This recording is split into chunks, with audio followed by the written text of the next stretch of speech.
Assalamualaikum warahmatullahi wabarakatuh. Bertemu lagi di channel saya, Egy Julianto.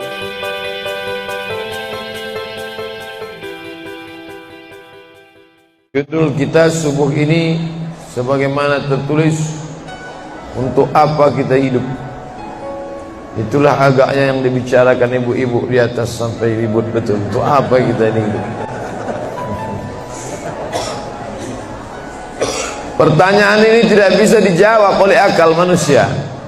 Makanya Sokrates, seorang filosof dulu Yunani, berkata, untuk menjawab mengapa kita hidup, perlu hidup 500 tahun lamanya. Tak cukup umur. Mau pikir, untuk apa kita hidup? Sampai akhirnya, karena tidak sanggup akal itu menjawab, maka diutuslah Nabi Muhammad sallallahu alaihi wasallam. Mata saya hanya bisa melihat apa yang ada dalam masjid ini saja. Saya tak tahu berapa banyak jamaah di luar. Maka karena mata ini terbatas, saya ini manusia yang lemah. Telinga juga hanya bisa mendengar apa yang dibicarakan sekeliling dan atas saja. Apa yang dibicarakan orang di luar sana saya tak tahu. Maka saya manusia yang lemah. Akal juga begitu, tidak bisa menangkap saya ini habis mati nanti mau kemana. Maka saya manusia lemah. Allah Maha tahu, maka dia kirimlah salah satu makhluknya ingin menjelaskan kau untuk apa, sedang di mana dan akan kemana. Dan makhluk itu bernama Nabi Muhammad sallallahu alaihi wasallam. Untuk apa hidup? Langsung dijawab, wa ma khalaqatul jinna wal insa illa liya'budun. Tidak ada makhluk yang kuciptakan, baik jin maupun manusia, kecuali untuk beribadah. Cara beribadahnya bagaimana? Langsung dijawab, wa ma arsalnaka illa rahmatan lil alamin. Bagaimana cara perbuatannya? Langsung dijawab, laqad kana lakum fi rasulillahi uswatun hasanah. Maka Al-Quran itu menjawab pertanyaan-pertanyaan. Yas'alunaka 'anil mahid, mereka bertanya kepadamu tentang perempuan haid. Qul huwa adza, katakan itu kotor, tidak baik. Yas'alunaka 'anil yatama, mereka bertanya kepadamu tentang anak yatim. Yas'alunaka 'anil khamri wal maisir, mereka bertanya kepadamu tentang khamar dan judi. Yas'alunaka madza yunfiqun, mereka bertanya kepadamu apa yang mesti mereka sedekahkan. Yas'alunaka 'anil ruh, mereka bertanya kepadamu tentang ruh. Qulir ruhu min amri rabbi, katakan ruh urusan Allah Subhanahu wa taala. Wa ma utitum minal ilmi illa qalila, tidaklah kamu diberi pengetahuan tentang itu melainkan hanya sedikit saja. Jadi Al-Quran menjawab berbagai pertanyaan yang tak dapat dijawab oleh survei, tak dapat dijawab oleh lembaga penelitian riset. Dia menjawab apa yang tak bisa dijawab akal manusia. Pepatah Melayu berkata, kalau galah panjang sejengkal, jangan laut hendak diduga. Galah artinya bambu. Orang kalau naik rakit, bambu mesti ditanamkan ke dalam sungai. Kalau panjangnya cuma sejengkal, jangan laut hendak diduga. Itulah orang yang terlalu memaksakan akalnya, akhirnya ngomong sendiri dan senyum sendiri. Akhir puncak daripada akal adalah ngomong sendiri, senyum sendiri. Angkot lewat pun dia senyum. Na'udzubillah. Oleh sebab itu kita yang sangat rendah, hina ini mengaku lemah. Aku berserah kepada Engkau ya Allah. Berserah itu bahasa Arabnya istislam.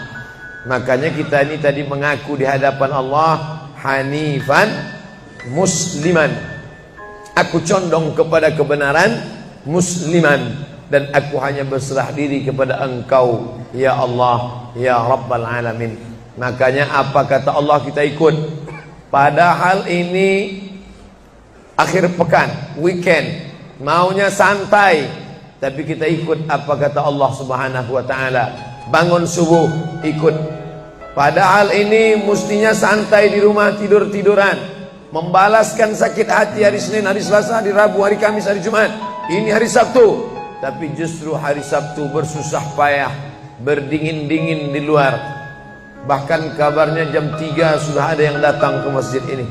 Bahkan ada yang mabit di samping danau. Bayangkan itu. Orang mabit di Musdalifah, yang mabit di samping danau. Oleh sebab itu maka ini apa yang membuat makhluk ini bisa begini? Itu semua adalah orang-orang yang mengerti untuk apa kita hidup. Karena hidup adalah untuk beribadah. Bangun tadi dari tidur langsung beribadah. Buka mata, ibadah pertama adalah zikir.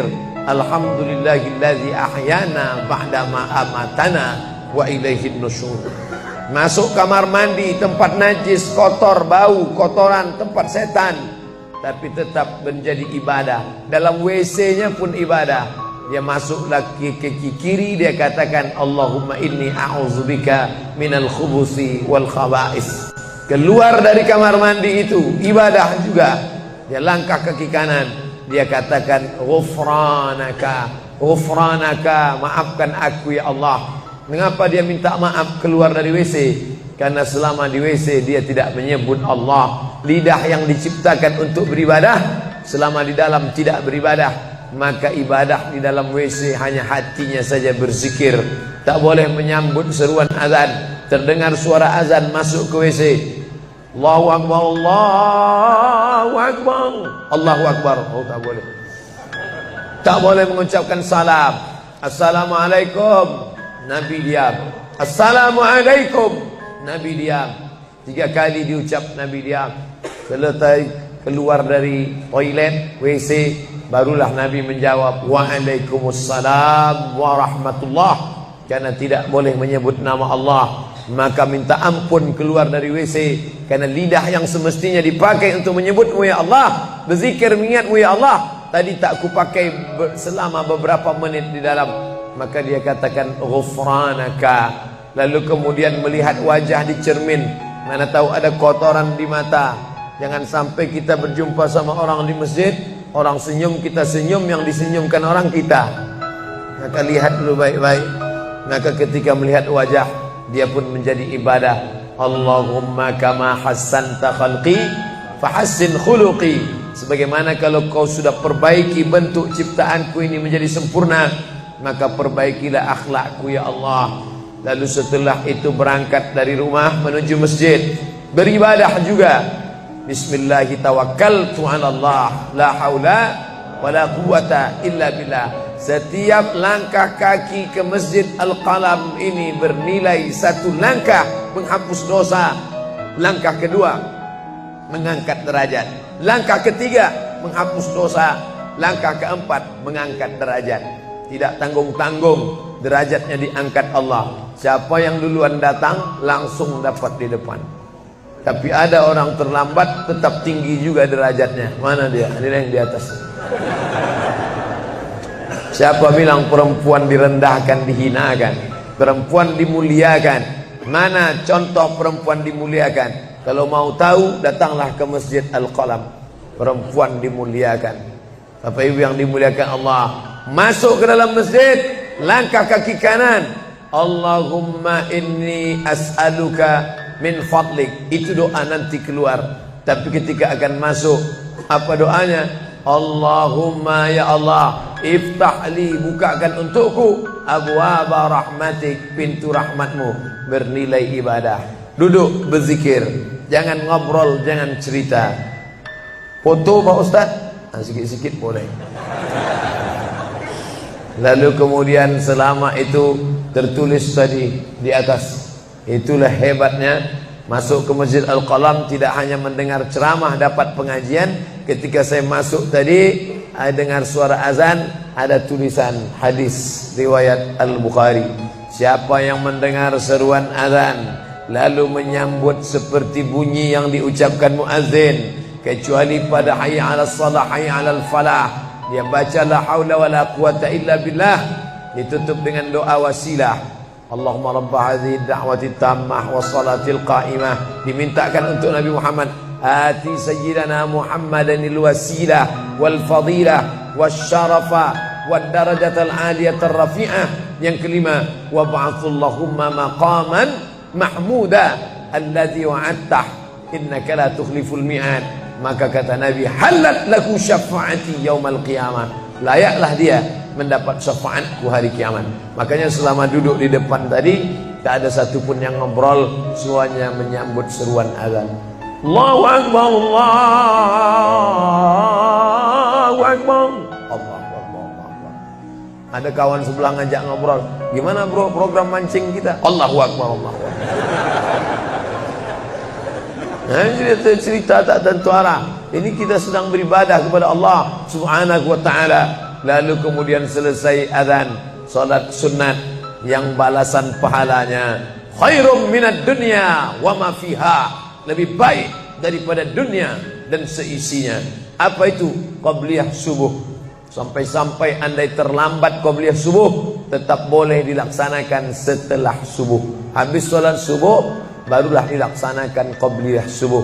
Tapi kalau sudah sama-sama ngaji, tapi kalau nanti pulang kampung, justru sekarang orang di kota ngaji, di kampung tidak ngaji. Zaman dulu di kampung ngaji, di kota tidak ngaji. Sekarang dunia sudah mau kiamat. Di kampung orang ngaji, di kampung orang tidak ngaji. Kenapa? Parabola masuk desa.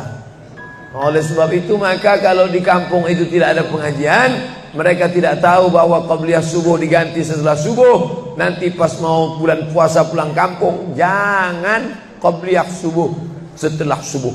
Karena nanti begitu mereka lihat, loh apa tuh? Sejak tinggal di Bekasi ikut aliran sesat.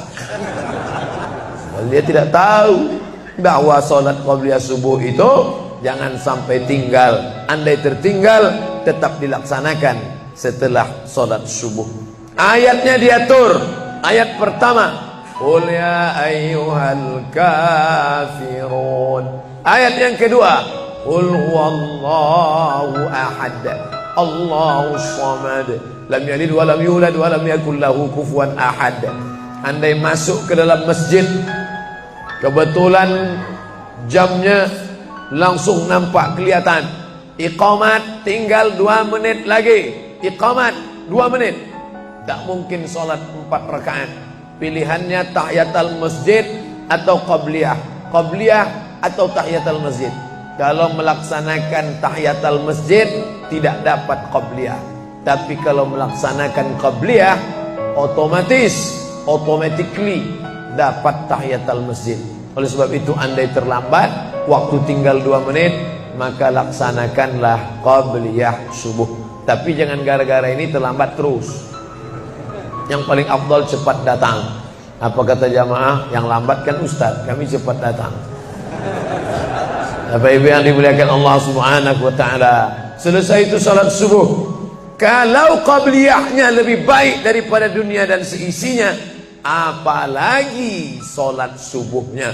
Begitulah. Kalau qabliyahnya saja yang pendek ayatnya lebih baik daripada dunia dan seisinya, apalagi solat subuhnya. Lalu pahala solat subuh itu apa? Tak ada yang tahu.